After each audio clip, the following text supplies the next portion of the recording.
जय श्री कृष्ण। राधे राधे। आज हम सुनेंगे भादो मास की कथा, अध्याय 20।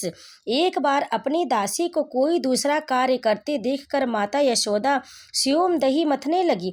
दही मंथन करते समय वे श्री कृष्ण की बाल लीलाएं गुनगुनाती और अपने पुत्र के विषय में सोच सोच कर आनंदित होने लगी। दही मथते समय उनकी साड़ी का सिरा दृढ़ता पूर्वक लिपटा था और जब वे दोनों हाथों से परिश्रम पूर्वक दही मथ रही थी तो उत्कृष्ट प्रेम पुत्र के कारण उनके स्तनों से, जो दोनों हाथों से परिश्रम पूर्वक दही मथने के कारण हिल रहे थे, दूध चूने लगा। उनके हाथ की चूड़ियां तथा कंगन एक दूसरे का स्पर्श करने के कारण रुंझुन कर रहे थे और उनके कर्णाभूषण तथा स्तन हिल रहे थे। उनके मुखमंडल पर पसीने की बूंदें थी और शीश की पुष्पमाला इधर उधर बिखर रही थी। इस अनूठे दृश्य के समझ भगवान श्री कृष्ण बाल रूप में प्रकट हुए। वे भूखे थे और अपनी माँ के दुलार को बढ़ाने के लिए वे चाहते थे कि माता दही मथना बंद कर दे। उन्होंने संकेत किया कि माँ का पहला कार्य दूध पिलाना था और दही मथना बाद का कार्य था। यशोदा ने अपने पुत्र को गोद में उठा लिया और उनके मुख से अपना स्तन दे दिया। जब श्री कृष्ण दूध पी रहे थे तो माता हंस हंस कर अपने पुत्र के मुख की सुंदरता निहारती जा रही थी। अकस्मात चूल्हे पर रखा हुआ दूध उबलने लगा। दूध को गिरने से बचाने के लिए यशोदा तुरंत श्री कृष्ण को एक ओर बिठाकर चूल्हे के पास गई। माँ द्वारा इस प्रकार छोड़े जाने के कारण श्री कृष्ण अत्यंत क्रुद्ध हुए, जिससे उनके होठ तथा नेत्र लाल हो गए। उन्होंने अपने दांत तथा होठ बंद कर लिए और हाथ में एक ककड़ी लेकर तुरंत माखन की मटकी तोड़ डाली। उन्होंने उसमें से मक्खन निकाल लिया और आंखों में कृत्रिम आंसू भरकर वे एकांत में जाकर मक्खन खाने लगे। इस बीच यशोदा कढ़ाई से उफनते दूध को ठीक करके पुनः मथने के स्थान पर लौट आई। उन्होंने उस टूटी मटकी को देखा जिसमें दही रखा था।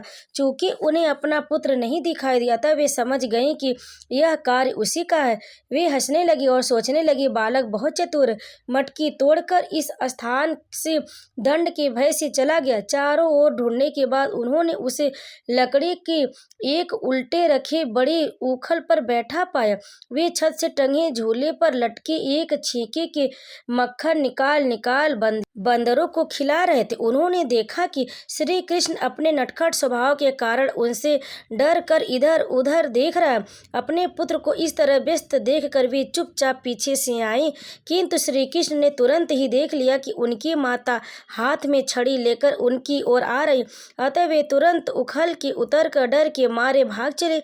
माता यशोदा उन श्री भगवान को पकड़ने के लिए घर के चारों कोनों में छिपा करती रहीं, जिन तक बड़े बड़े योगी भी ध्यान द्वारा नहीं पहुंच पाते। दूसरे शब्दों में योगियों तथा चिंतकों द्वारा पकड़ में न आने वाले भगवान श्री कृष्ण यशोदा माता जैसे महान भक्त के साथ एक शिशु की भांति खिलवाड़ कर रहे थे। किंतु माता यशोदा अपनी पतली कमर तथा भारी शरीर के कारण तेज दौड़ने वाले बालक को सरलता से न पकड़ पाए। फिर भी वे यथासंभव तेजी से उनका पीछा करने लगी। उनकी केश राशि से शिथिल पड़ गई और केस पर लगा फूल पृथ्वी पर गिर पड़ा। यद्यपि वे थक गई थी, किंतु जिस भांति से नटखट बालक तक पहुंच गई और उन्होंने उन्हें पकड़ लिया।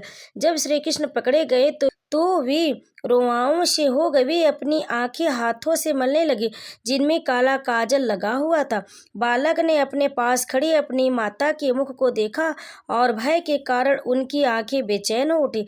माता यशोदा यह समझ रही थी कि श्री कृष्ण वृथा ही डरे हुए और वे उनके लाभ के लिए उसका डर दूर करना चाह रही थी।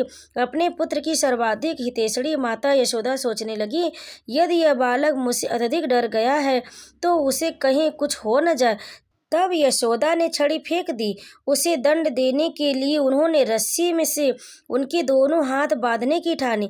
वे नहीं जान पाई कि श्री भगवान को बांध पाना उनके लिए असंभव था।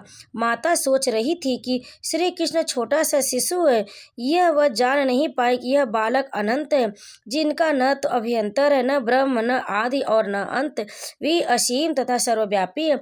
निसंदेह वे ही यह संपूर्ण दृश्य जगत है।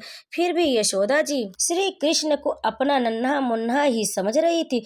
यद्यपि वे समस्त इंद्रियों की पहुंच के बाहर हैं, तो भी वे उन्हें काष्ठ के उल्लुक से बांधने का प्रयत्न कर रही थी, किंतु जब वे उन्हें बांधने लगी तो रस्सी 2 इंच छोटी पड़ गई। उन्होंने घर से और रस्सी एकत्र की, जिसमें जोड़ा, किंतु तब भी रस्सी उतनी ही छोटी पड़ी। इस प्रकार उन्होंने घर की सारी रस्सियां जोड़ डाली, किंतु जब अंतिम गांठ लगाई तब भी वह 2 इंच छोटी निकली। माता यशोदा हंस रही थी, किंतु विस्मित थी। ऐसा कैसे हो सकता है? वे श्री कृष्ण को बांधने के प्रयास में थक कर चूर हो गए। उनको पसीना आ गया और शीश की माला नीचे गिर गई।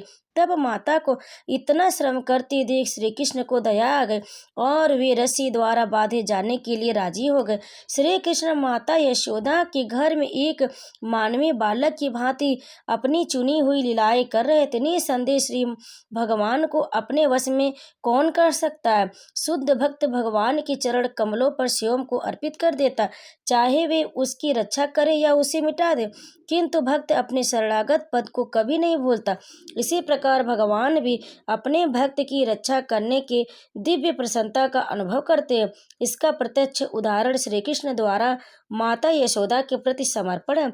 श्री कृष्ण अपने भक्तों के लिए सभी प्रकार की मुक्ति के दाता हैं, किंतु उन्होंने यशोदा जी को जो वरदान दिया उसका अनुभव ब्रह्मा जी, शिव जी तथा लक्ष्मी देवी तक को कभी नहीं हो पाया।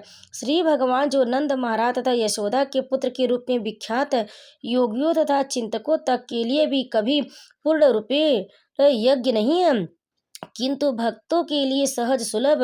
न ही वे योगियों तथा चिंतकों द्वारा समस्त आनंद के परम आगार के रूप में जाने जाते।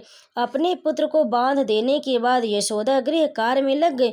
उस समय उल्लुक से बधे हुए श्री कृष्ण ने अपने समक्ष वृक्षों की एक जोड़ी यमल देखी, जिन्हें अर्जुन वृक्ष कहा जाता है। अतः परम आनंद कंद भगवान श्री कृष्ण ने अपने मन में विचार किया, पहले मेरी माता ने मुझे पीने को पर्याप्त दूध नहीं दिया था, जिसे मैंने दही की मटकी फोड़ दी थी और सारा मक्खन बंदरों को बांट दिया था।